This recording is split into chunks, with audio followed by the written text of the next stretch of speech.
Hey y'all, I'm Ashley DuBose, and you know I got soul.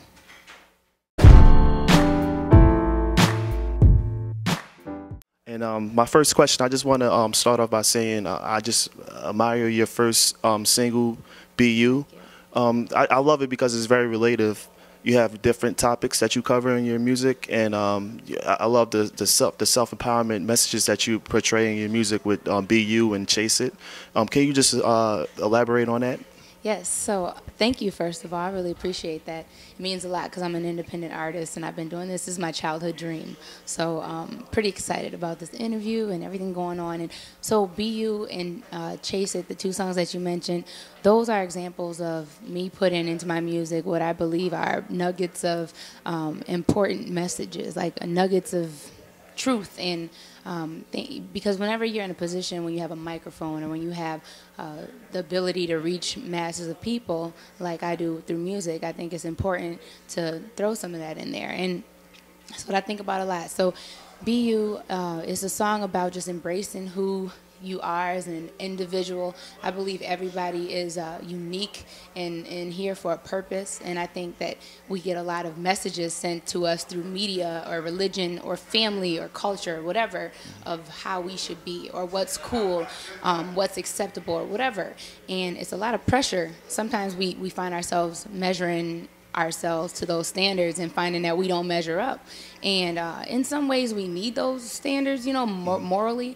But I think when it comes to just accepting your flaws and accepting that you don't look like the model on TV or that, you know, different things, you know, it can come up with a million examples. It's just learning to be like, you know what, I am who I am for a reason, and I'm not going to pay attention and get down about the fact that I don't measure up to these standards, you know. So anyway, because in school growing up, I was not the cool one. Like, I knew a lot of people, I knew a lot of faces, a lot of people knew me by name and stuff because I was in different organizations and stuff, but I was never cool, you know. And I always wanted to be cool in school. Like, I always wanted to be. Anyway, and I have little things about me that I'm kind of quirky, weird, whatever, awkward. And I was vacuuming the living room one day because I come up with my songs when I'm like doing household chores and stuff. And anyway, I was vacuuming and I was thinking to myself about all my little quirks and things that I like and dislike about myself. And I'm like, you know what? It's okay to be myself and let those flaws and things show and accept them. You know, if you can't change it and it's not detrimental to your character or to somebody else, that's who you are. That's your makeup. You have those things for a reason.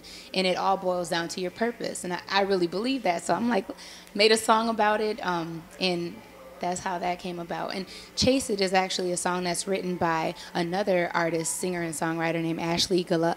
You know what? Gilot, G-I-L-O-T. Okay. I'm like, I hope I'm pronouncing her name right. We did a lot of work via email and stuff. But anyway, she's based in Chicago, beautiful person and wonderful singer. And she wrote this song, and I heard it, and I was like, this is beautiful. I want to sing this song. And we recorded it, and it made the album. Chase It is about chasing your dreams. All of us have one, you know. No matter what it is. It might not be like super huge or whatever, but we all have goals and things that we want to do in life. And it's just about not letting time pass you by and just chasing the dream. So, yeah.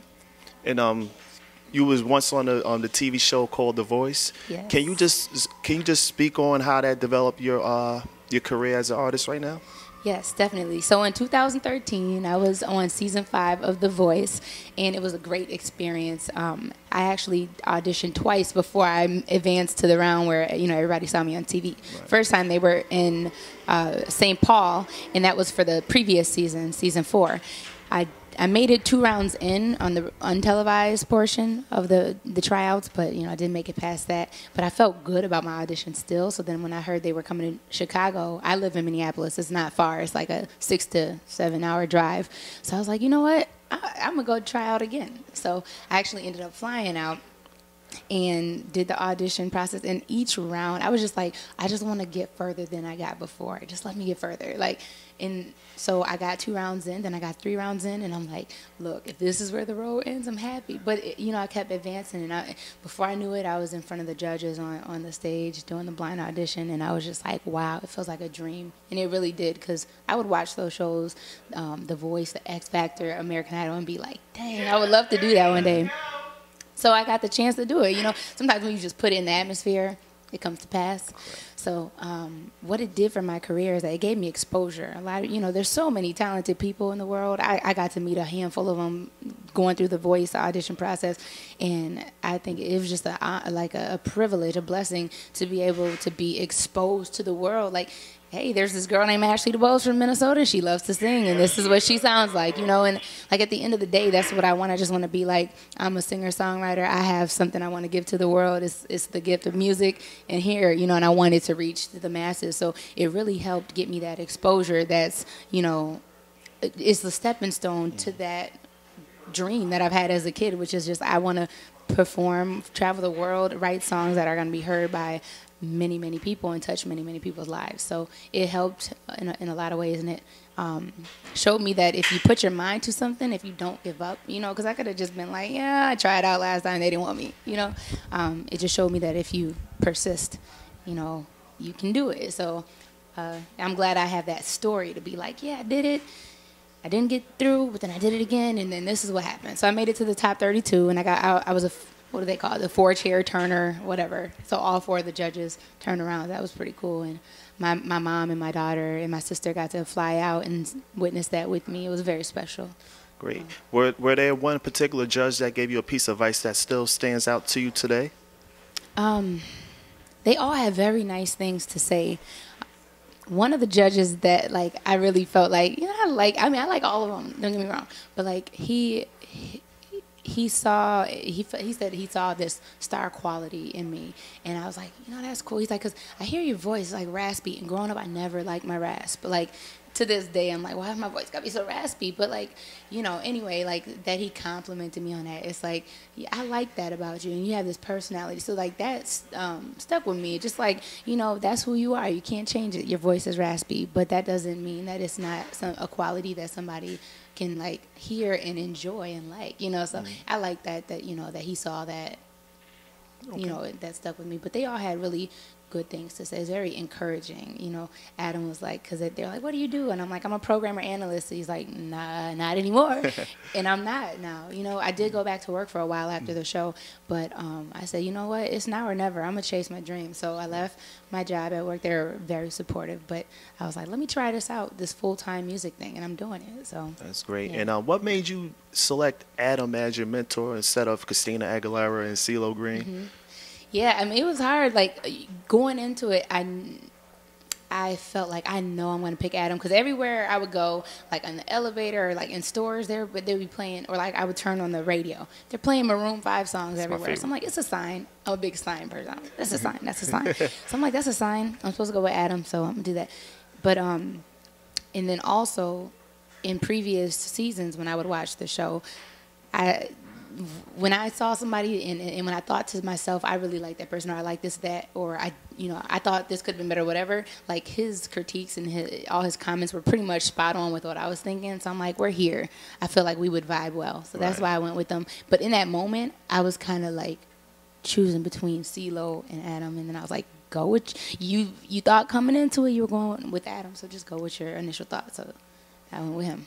Okay, and in part of my research, like your background shows that your journey, you had a lot of obstacles because you had a daughter and you was going to school, and you still was pursuing the music career. You could have just gave up, but what made you keep going?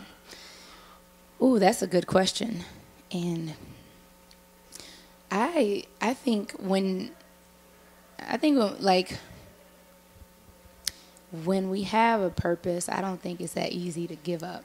I think it's like you're here for a reason, and there's different things in life that's going to keep you on that journey, and one of them is that unwillingness to fail. Like, I don't want to fail. Like, when I think about my options, like, you know, I'm like, I could stop doing the music thing. I know there's a ton of people doing it. I know how hard it is to make a living as an artist. I know all these odds against me and everything.